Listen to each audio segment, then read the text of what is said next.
Brisbane, Australia, 2032, which is 20 years after 2012, and 20 years before 2012 was the 1992 opening Olympics ceremony. And 20 years after 2032 is 2052, which is the year Jason of Archaix gives us for the dark satellite. And the distance between 1992 and 2052 is 60 years. So I had a look if I could find anything at the midpoint in 2022, and I found this movie, and it's called Dark Satellites. The plot sounds really crap, but I just thought it was interesting that it was named Dark Satellites right in the middle of 1992 and 2052. This here, Amiga. The company began in 1905 as a first foray into sports and jumped forward 27 years, and that brings us to 1932, where it says here the start of an Olympic legacy, beginning a sports timekeeping tradition that still continues today. Amiga became the first watchmaker to time an entire Olympic Games. So if you jump forward another 108 years, that brings you out to 2040, and 108 is divided by 27. And when I had a look into why advertisement for watches are set at 1010 or 1008, the explanation given was that the hands on the Amiga watch read about 1008. The hands are placed at this time so they do not cover anything on the dial, which it makes sense when you look at the way the watch is designed. And another answer was that before smartphones or digital clocks, as it turns out, 1008 and sometimes 1010 or 1012 was the de facto standard setting for analogue clocks back when people still used analogue clocks. Nonetheless, it's still very interesting that there's 108 years from 1932 to 2040.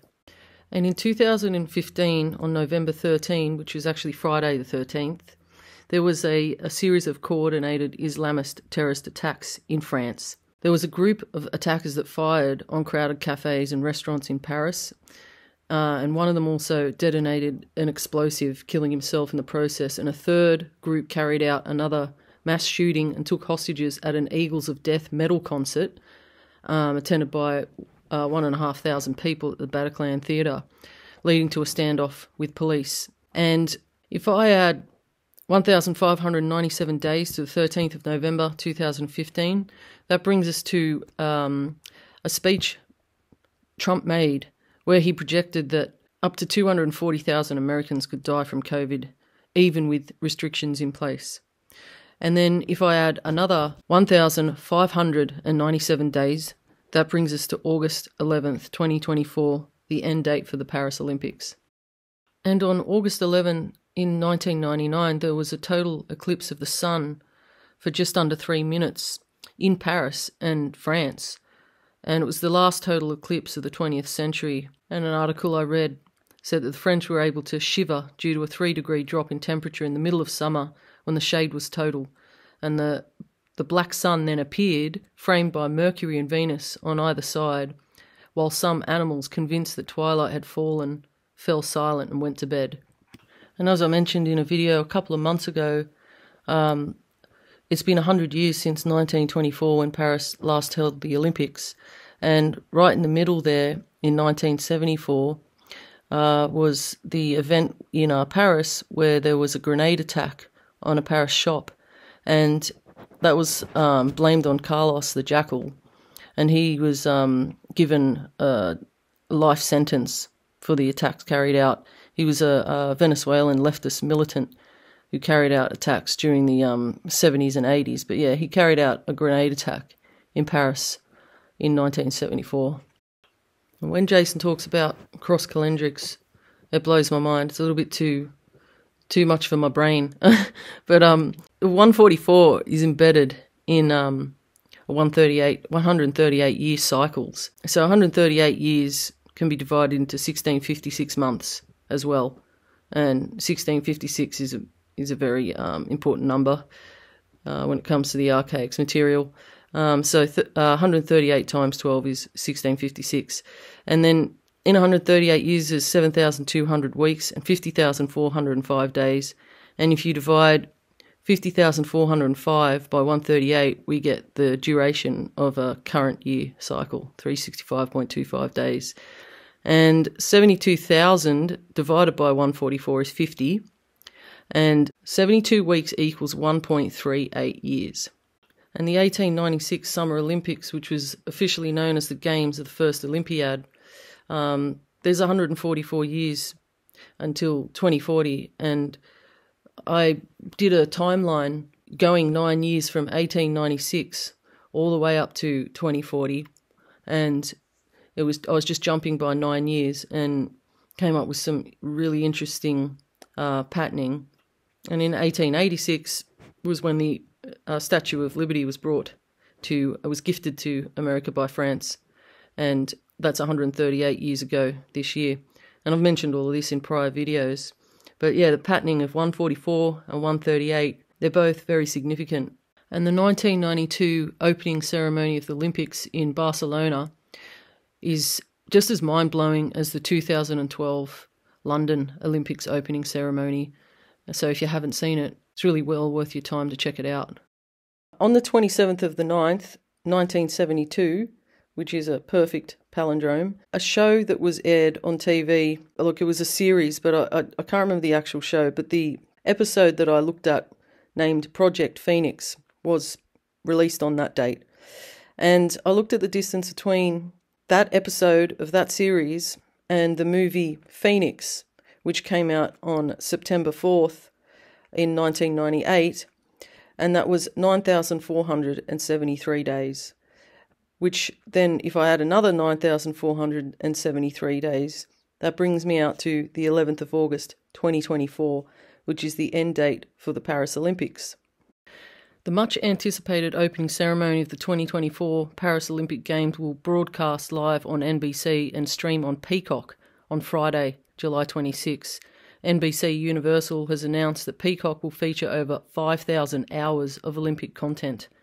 And the Paris Olympics on Peacock will introduce the world to AI Al Michaels. An artificially intelligent approximation of his voice will give you daily recaps of the prior day's highlights, all generated based on your own customization and done with his consent, of course. And the peacock also plays a role in Greek mythology as the symbol of the goddess Hera, the consort of Zeus. And the peacock and the phoenix are interchangeable. Both are symbolic of death and resurrection. And every 4 years when Zeus was honoured at the Olympic Games, additional fires were lit at his temple and that of his wife Hera. The modern Olympic flame is ignited every 2 years in front of the ruins of the Temple of Hera. And I don't know whether it's lit at the same time at each Summer Olympics event, but this year it was lit on April 16, which is 8 days after the April 8 eclipse. And 1998 is right in the middle of 1956 and 2040. There's 42 years either side.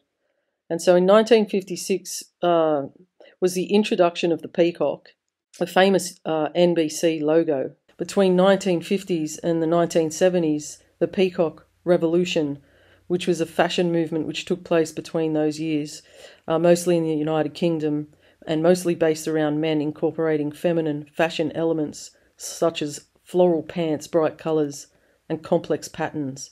1956 plus 42 years brings us to 1998, when the movie named Phoenix came out, and they had Ray Liotta and some other actors. But yeah, that's right, smack bang in the middle. So another 42 years would take you to 2040. But if you go from 1998 and you add 21 years, that brings us to an eruption at the crater northeast of Mount Etna on the 9th of September 2019. After that eruption on Mount Etna, a photo was taken which appeared to look like a phoenix rising from its ashes and flying over Italy. The lava flow on Mount Etna created this incredible pareidolia. And so you add another 21 years, brings you to 2040. So we have 16 years until 2040. So I thought I'd have a look 16 years prior to this year, and the only thing I could find was this article, Phoenix's Lost Year Coming Soon. I thought that was interesting because if we add 16 years to 2008, it brings us to this year, and a movie came out at the beginning of this year called Lost Phoenix. And then, of course, if you add another 16 years to this year, we end up in 2040. And so, we have Phoenix's Lost Year coming soon, and then we have the Lost Phoenix, and then in 2040, some of us won't experience the Phoenix event. It will just cruise past us, and of course, we may know of it, but we're going to survive through it. And I'll talk about this movie again in a little bit. I had a look at what was in between 1902 and this year, 1963. And we had Alfred Hitchcock, his movie The Birds, and here's a lovely picture of him with these black ravens. And in that year as well, the Indian government declared that the peacock would be the national bird on February 1st and is one of the national symbols of India. And then a couple of years after that, in 1965, The Flight of the Phoenix came out. Okay, and I love this poster here, how it says, "Its excitement is heading straight for you." I mean, I don't know, really, is it? In 1984, the song When Doves Cry was released, which was from the album Purple Rain. And of course, we've just had the 40th year anniversary of Purple Rain, and there's a lot of purple talk at the moment. It's all about the colour purple and the purple rain. And as you can see here, I've put the word die over cry, when doves die. And this is in relation to the Seoul Olympics, when a whole bunch of doves were set on fire.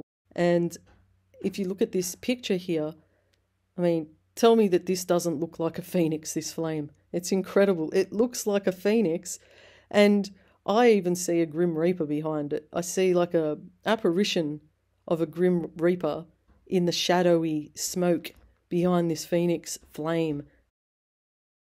Yeah, so those poor doves were incinerated.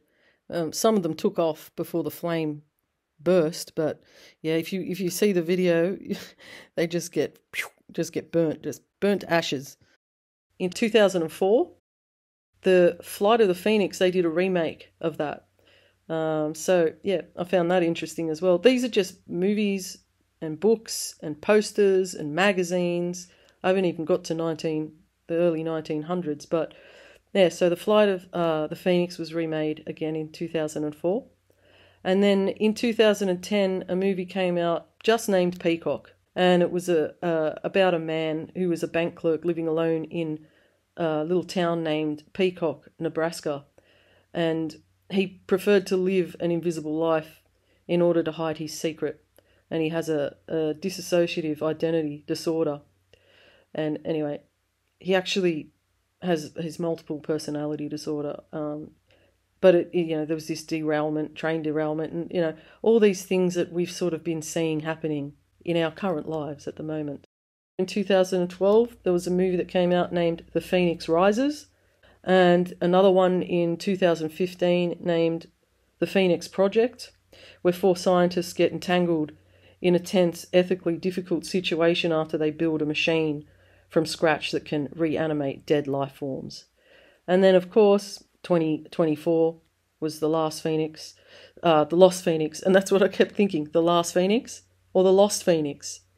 Well, maybe it'll be The Last Phoenix for some and The Lost Phoenix for others who aren't affected by it. The Year of the Lost Phoenix for some of us. And it's about a Haitian immigrant who awakens from a coma, and he awakens in the height of the COVID pandemic and the Black Lives Matter, all that crap going on.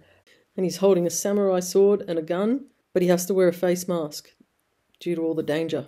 So he wakes up into the Black Lives Matter thing, and one man's plot to incite the next US civil war. I mean, this is where we are right now. This is where we've been since 2020. COVID, Black Lives Matter, US civil war. So, yeah, very interesting. In the early 1900s, there was a lot that was themed around the peacock in relation to articles and magazines. Like there was Life magazine, Success magazine, Vogue, Puck, which looks like the bad word, and that was a men's magazine, but it didn't last very long because men aren't that interested in reading magazines, really. But yeah, there was Harper's Bazaar, and they were just plastered with peacock imagery all over it. It's just ridiculous. Like, It was just a big craze, and then that died out, but it was reborn in the 1950s. And it just went on for like 20 years, this fascination with peacock imagery. And I can tell you what, you wouldn't catch me dead wearing any of those outfits. But I also remembered that the initial onset of that 1972 seahorse flare began on the 2nd of August and dissipated on the 11th of August, which is the end date for the Olympics. And during that solar flare event, there were the sea mine explosions on the 4th of August. So overall, I've found a lot that points to August 11th, the end date of the Paris Olympics. I don't know what it means, but that's a date that I tend to keep landing on. And I really wanted to get this video out last weekend, but it wasn't meant to be. And I kept hitting a wall, so I had to walk away for a little while. And I'm glad I did, because there are some things like the Paris 2015 event that I wouldn't have included in this video. So I needed to just walk away and break pattern and come back to it. So now that the week has passed, I guess we could say, let the games begin, and may the odds be ever in your favour.